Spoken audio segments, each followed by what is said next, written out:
Pernah kepikiran nggak apa sih hubungannya antara sebuah kerajaan yang pecah, seorang pria yang nggak bisa dengar, dan sebuah keluarga yang hancur lebur karena pengkhianatan?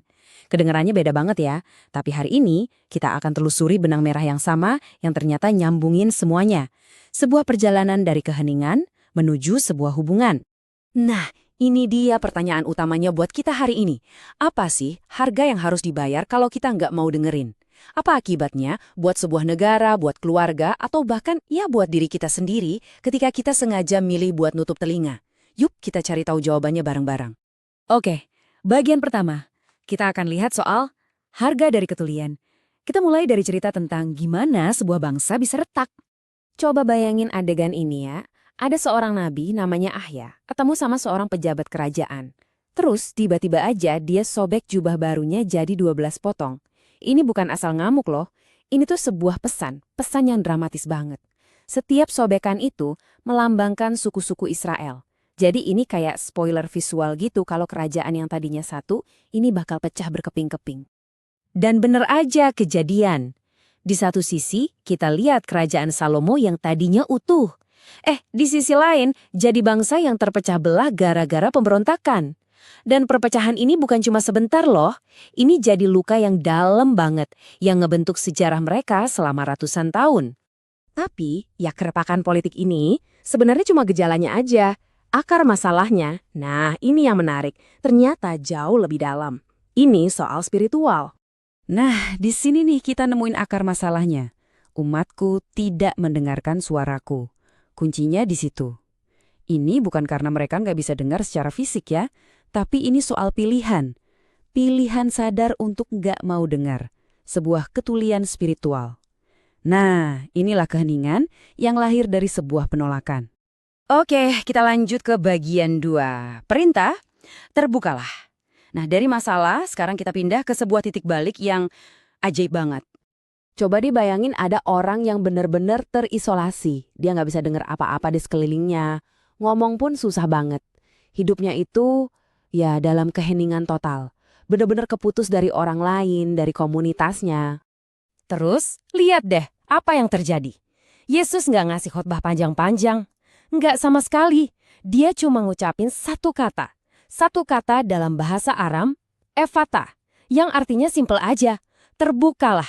Sebuah perintah yang singkat, padat, tapi powerful banget. Langsung ke akar masalah isolasi orang itu. Dan hasilnya? Wow, langsung kejadian saat itu juga. Pertama, telinganya kebuka. Terus, lidahnya yang kaku itu kayak dilepasin gitu aja. Dan akhirnya, dia bisa ngomong dengan lancar. Transformasi total kan? Dari yang tadinya sendirian, jadi bisa terhubung lagi.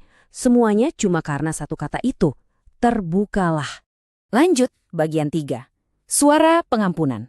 Nah, setelah kita lihat gimana telinga bisa terbuka, sekarang kita lihat gimana pemulihan sebuah keluarga jadi mungkin. Sekarang kita pindah ke salah satu drama keluarga paling epik mungkin ya di kitab Kejadian. Bayangin, puluhan tahun loh ada jurang pemisah antara Yusuf dan saudara-saudaranya. Jurang yang isinya pengkhianatan dan keheningan. Ini juga semacam ketulian, tapi ketulian emosional, yang dasarnya dari cemburu dan sakit hati. Perjalanan hidup Yusuf ini benar-benar kayak roller coaster ya. Mulai dari dikhianati, dibuang ke sumur, masuk penjara, sampai akhirnya jadi orang penting di istana. Jauh banget perjalanannya. Dan sekarang, setelah sekian lama, dia ketemu lagi, hadap-hadapan sama orang-orang yang bikin dia sengsara. Nah, ini dia klimaksnya. Di titik ini, Yusuf punya kuasa penuh buat balas dendam. Bisa banget, tapi dia nggak milih jalan itu. Dia justru milih untuk membuka telinganya buat ngeliat gambaran yang lebih besar. Dan dia buka mulut bukan buat marah-marah, tapi buat ngomong dengan penuh pengertian. Dan kata-kata ini benar-benar mengubah segalanya. Yusuf bisa ngeliat ada rencana yang lebih besar di balik semua penderitaannya. Jadi pas dia ngomong gitu, dia bukan cuma maafin mereka, tapi dia juga kayak ngeframe ulang cerita hidup mereka. Cerita yang tadinya soal pengkhianatan, diubah jadi cerita soal pemeliharaan ilahi. Nah, ini yang namanya suara rekonsiliasi. Oke, bagian terakhir nih. Dari keheningan menuju hubungan. Yuk, sekarang kita coba sambungin semua benang merah dari cerita-cerita tadi. Jadi kalau kita rangkum perjalanan kita, polanya jelas banget. Kita mulai dari keheningan, kan? Ada kerajaan yang pecah, Tuhan yang dicuekin, telinga yang ketutup, sama keluarga yang hancur.